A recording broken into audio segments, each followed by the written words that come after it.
Good morning students. आज हम आपको इस वीडियो में volume and surface area chapter का सारा इंपॉर्टेंट फॉर्मूला को बताने वाले हैं, ठीक है।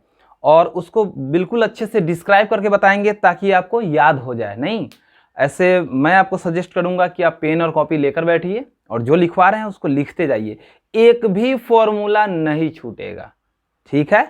तो चलिए इसको देखते हैं। पहला हम लोग देखेंगे फिगर क्यूबॉइड। क्यूबॉइड स्टूडेंट्स ध्यान दीजिएगा, क्यूबॉइड का फिगर 3D फिगर होता है और ये सॉलिड फिगर बोलते हैं इसको हम लोग, नहीं, जिसमें लेंथ ब्रेथ और हाइट होता है डिफरेंट। लेंथ ब्रेथ और हाइट सबका डायमेंशंस अलग अलग गिवन होगा। इसको लेंथ मानते हैं, यहाँ से लेकर यहाँ तक के पॉइंट को लेंथ माना जाता है। और ये ऐसे जो लाइन दिख रहा है आपको, इसको ब्रेथ मानते हैं और इसको हाइट मानते हैं। ओके, तो चलिए इस फॉर्मूला से समझते हैं। इसके क्यूबॉइड के टॉपिक को क्लियर करने जा रहे हैं। फॉर्मूला नंबर 1, नहीं, volume of cuboid, volume of cuboid is equal to length into breadth into height. पहला फॉर्मूला यही है। अगर आपसे वॉल्यूम निकालने को कहा जाए, लेंथ ब्रेथ और हाइट तीनों को मल्टीप्लाई कर दीजिए, आंसर आ गया, ठीक है। लेंथ ब्रेथ और हाइट को मल्टीप्लाई करते हैं तो वो वॉल्यूम होता है। सेकेंड, वॉल्यूम के बाद दूसरा क्या होता है, टोटल सरफेस एरिया, नहीं, तो total surface area, total surface area, surface area of cuboid is equal to 2 into LB plus LH plus BH। कहने का क्या मतलब भाई, LB LH BH। देखो LB का मतलब हो गया लेंथ और ब्रेथ को एक बार मल्टीप्लाई करना है, plus LH length into breath को एक बार, लेंथ इंटू हाइट को एक बार मल्टीप्लाई कर लेना है, फिर BH ब्रेथ इंटू हाइट को एक बार मल्टीप्लाई करना है, ठीक है। इट मींस दैट कि तीनों को मल्टीप्लाई, मतलब इनको मल्टीप्लाई करके अलग अलग फिर जोड़ेंगे, 2 से मल्टीप्लाई करेंगे तो टोटल सरफेस एरिया आएगा। ये फॉर्मूला इंपॉर्टेंट है, इसको भी एक बार मैं फिर से रिपीट कर रहा हूं। आप पेन कॉपी लेकर बैठिए और इसको लिखते चलिए, ठीक है, मेरे साथ साथ लिखते चलिए और समझते चलिए। फिर एक बार बता दूं, total surface area of cuboid 2 into LB plus LH plus BH। Okay, next formula, next formula area of four walls. देखो स्टूडेंट पहले समझते हैं एरिया ऑफ फोर वॉल्स क्या होता है। एरिया ऑफ फोर वॉल्स का मतलब होता है कि किसी भी क्यूबॉइड के टॉप को हटा दिया जाए और बॉटम को हटा दिया जाए। नहीं, एक ऐसा घर जिसमें सिर्फ 4 दीवार हो, ठीक है, ना टॉप हो और ना बॉटम हो, इसको साइड कर दिया, इसको रिमूव कर दिया जाए, तो कहने का मतलब वो क्या होगा, एरिया ऑफ फोर वॉल्स होगा। तो एरिया ऑफ फोर वॉल्स का formula 2 into L plus B into H होता है। देखते हैं, area of four walls, area of four walls is equal to 2 into L plus B into H। ध्यान दीजिएगा, formula 2 into LB plus 2 into LB into H, तो 2 into L plus B into H। यहां ध्यान दीजिएगा, perimeter of rectangle में height से गुना कर दिए तो एरिया ऑफ फोर वॉल्स आ जाएगा। बताओ पेरीमीटर ऑफ रेक्टेंगल होता है कि नहीं, 2 into L plus B, height से मल्टीप्लाई किए तो क्या हो जाएगा, area of four walls of cuboid, ठीक है। Next question, next sorry formula, diagonal of cuboid. देखो डायगोनल ऑफ क्यूबॉइड का मीनिंग क्या होता है, पहले इसको समझते हैं। डायगोनल किसी भी क्यूबॉइड का सबसे लंबा डिस्टेंस होता है उस क्यूबॉइड के लिए। क्यूबॉइड का लेंथ जितना होगा उससे भी ज्यादा बड़ा उसका डायगोनल होता है।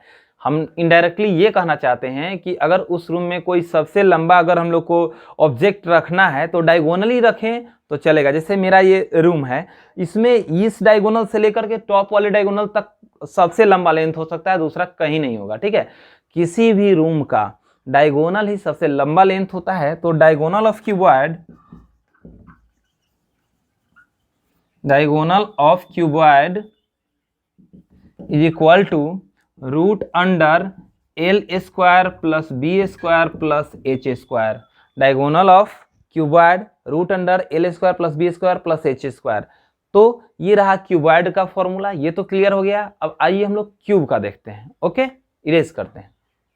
सेकेंड है क्यूब, नहीं, पहले क्यूब का फिगर बनाएंगे। क्यूब भी सॉलिड फिगर है, 3 डायमेंशन फिगर है, लेंथ ब्रेथ और हाइट होता है, लेकिन इसमें एक खास बात यह है कि इसका तीनों ही इक्वल होता है, लेंथ ब्रेथ हो या हाइट हो, तीनों इक्वल होता है। पहले इसको समझते हैं।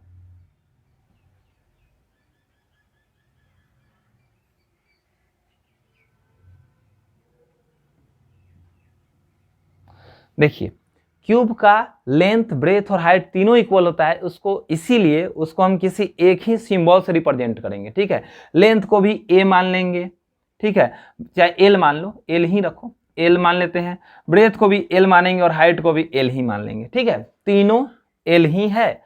तो पहला फॉर्मूला इसका वॉल्यूम ऑफ क्यूब, उधर 4 लिखवाए थे ना फॉर्मूला, ये 5th नंबर होगा, volume of cube, volume of cube is equal to L into L into L. देखो तीनों यहाँ पे सेम होता है तो ये हो जाएगा हमारा L cube. 6 number, total surface area of cube 6L square. Total surface area, total surface area, total surface area of cube is equal to 6L square, ठीक है, 6L स्क्वायर। उसके बाद 6 नंबर हो गया, फिर 7 नंबर वही एरिया ऑफ 4 वॉल्स। तो area of 4 walls में क्या होता है, 4L स्क्वायर होता है, ठीक है। Area of 4 walls, area of 4 walls of cube is equal to 4L square, ठीक है। फिर diagonal, diagonal of cube 8 number formula, and diagonal of cube, diagonal of cube is equal to कितना, √3L, √3L, L का मतलब side नहीं, √3 into L कर देंगे तो उसका डायगोनल आ जाएगा, ओके, ठीक है। इसके बाद हम लोग देखते हैं कोन। स्टूडेंट्स कोन से पहले सिलेंडर का देख लेते हैं, क्योंकि सिलेंडर से रिलेटेड फॉर्मूला कोन में मिलेगा, तो पहले सिलेंडर समझ लेंगे तो कोन आसान हो जाएगा। देखिए सिलेंडर,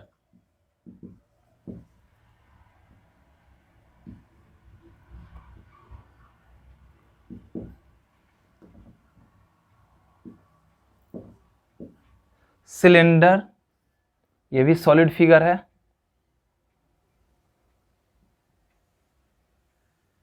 सिलेंडर का कुछ खास हाइट होगा, जो यहां से लेकर यहां तक का डिस्टेंस होगा, और हाइट को h से रिप्रेजेंट करते हैं। इसका जो रेडियस होगा उसको r से रिप्रेजेंट करेंगे हम लोग, नहीं r से, देखो रेडियस सिलेंडर को सामने से देखोगे, जैसे ये मार्कर है, ये भी सिलेंड्रिकल है।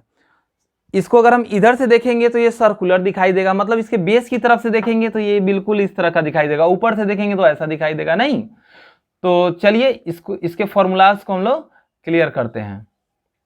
ध्यान दीजिएगा, ये 8 हो गया था ना, 9th फॉर्मूला, 9th सिलेंडर। तो पहला है इसका volume of cylinder, volume of cylinder बराबर πr²h। पाई का वैल्यू तो मालूम है कितना, 22/7 या 3.14, कोई भी ले सकते हैं क्वेश्चन के अकॉर्डिंग। अगर क्वेश्चन में गिवन है कि आप 3.14 लीजिए तो उसी को लेना है, अगर नहीं दिया हुआ है तो 22/7 बिल्कुल सही है। तो πr²h इसका volume.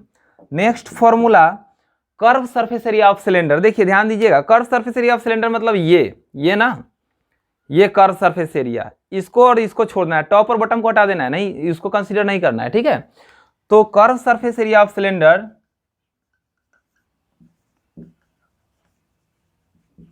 Curve surface area of cylinder बराबर क्या होता है, 2πrh। क्या होता है, 2πrh।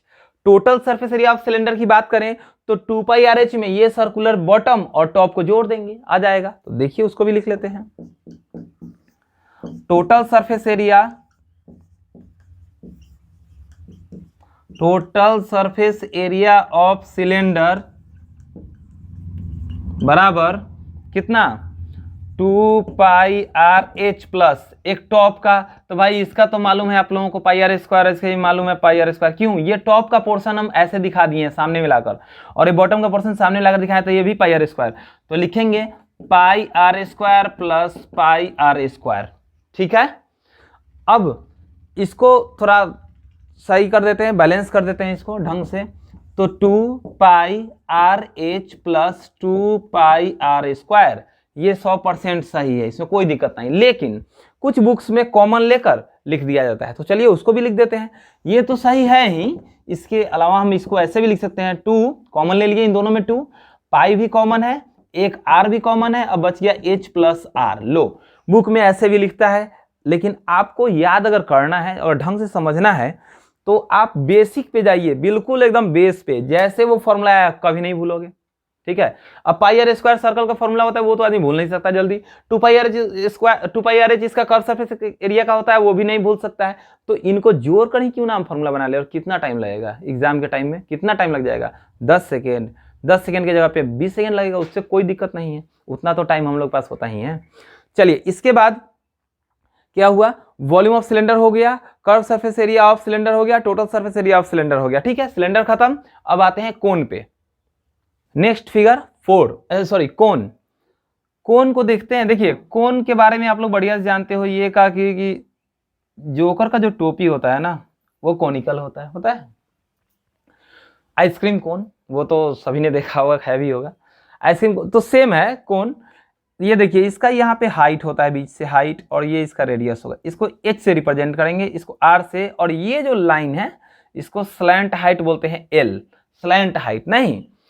तो इसका अगर नंबरिंग किया, देखो ध्यान से एक बात समझना, बीच से जो इसका हाइट होगा ना वो रेडियस के ऊपर बिल्कुल परपेंडिकुलर होता है, ठीक है, इसलिए उसको हाइट बोलते हैं।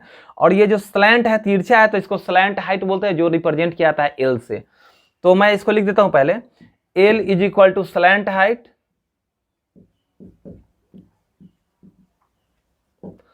H is equal to height, ये फॉर्मूला नहीं है, ये बताने के लिए, R is equal to radius. अब इसका फॉर्मूला 12th नंबर, शायद 11 तक हो गया था ना, 11 तक हो गया था, 12th देखते हैं। 12th फॉर्मूला वॉल्यूम ऑफ कोन। देखो एक बात ध्यान से सुनिएगा, वॉल्यूम ऑफ कोन जो होता है ना 1/3 होता है वॉल्यूम ऑफ सिलेंडर के। सिलेंडर का वॉल्यूम आपको याद है पाई आर स्क्वायर एच, उसमें 3 से डिवाइड कर दीजिए, कोन का हो जाएगा, बस वही है volume of cone. Volume of cone is equal to 1/3 pi are square H. 3 से डिवाइड करो चाहे 1/3 आगे लिख लो, सेम मैटर है। तो पहले लिख देंगे पाई आर स्क्वायर एच 1/3, सीधे 3 से डिवाइड चलेगा, कोई दिक्कत नहीं है। Next formula curve surface area of cone. Curve surface area, curve surface area of cone is equal to pi R L, total surface area of cone, total surface area of cone.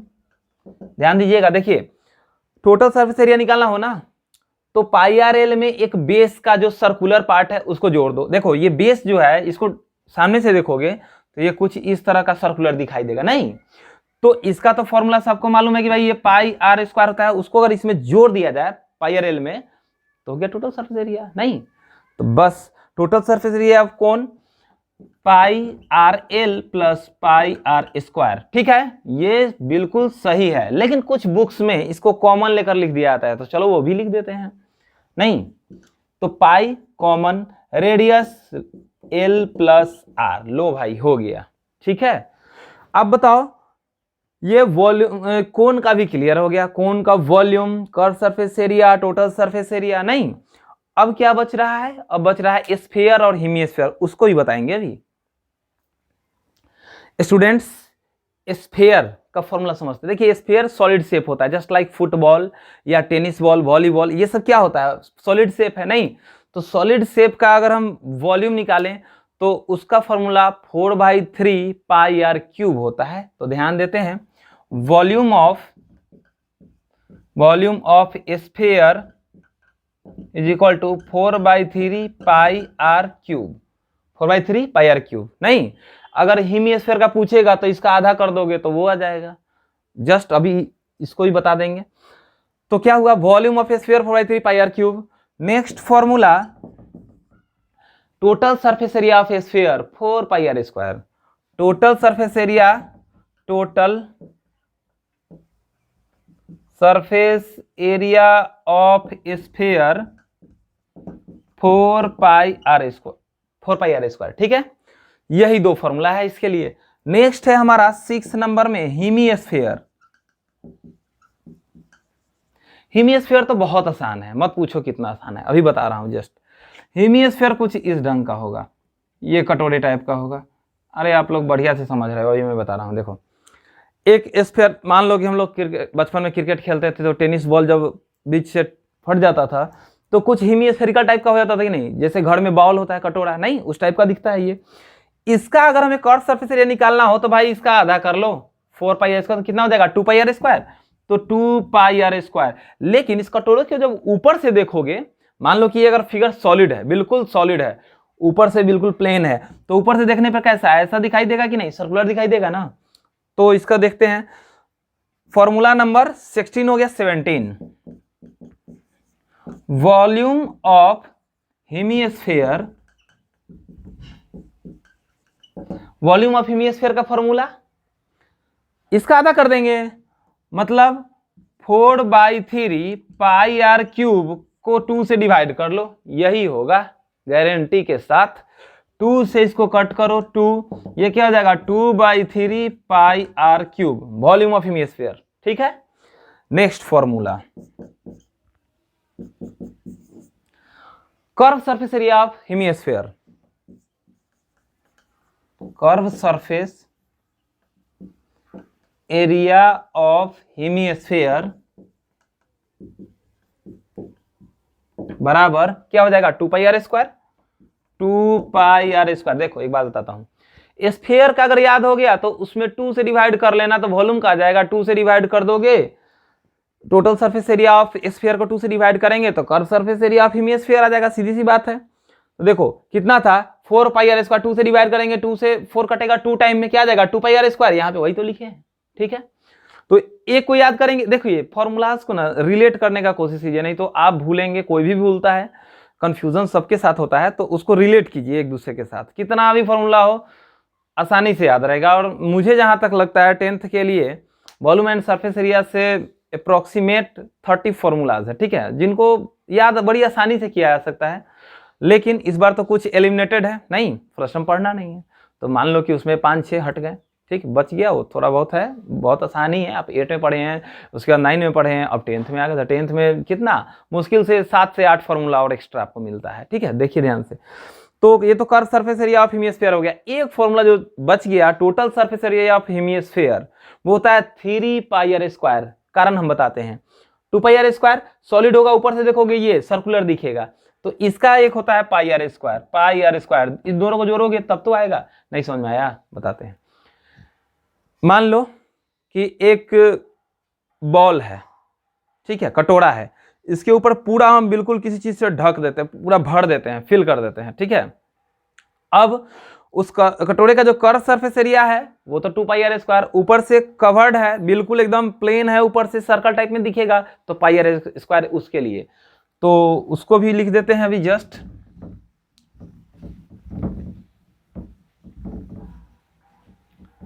Total surface area of hemisphere,